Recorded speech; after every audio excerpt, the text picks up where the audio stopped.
Esu Jolita Saulė, kineziterapeutė, gydomojo masažo specialistė ir kineziterapinės klinikos Fiziolita įkūrėja ir vadovė.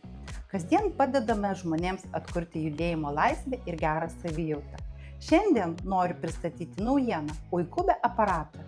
Tai moderni, visiškai neinvazinė technologija, kuri stiprina dubens dugno raumenis ir padeda spręsti tokias problemas kaip šlapimo nelaikymas ar lytinės funkcijos sutrikimai. Oikubė tinka tiek moterims, tiek vyrams. Procedūros yra saugios, neskausmingos ir efektyvios, o derinamos su kineziterapija duoda dar geresnius rezultatus. Džiaugiuosi galėdama pasiūlyti šią inovaciją, kad galėtumėte vėl jaustis laisvai ir džiaugtis gyvenimu.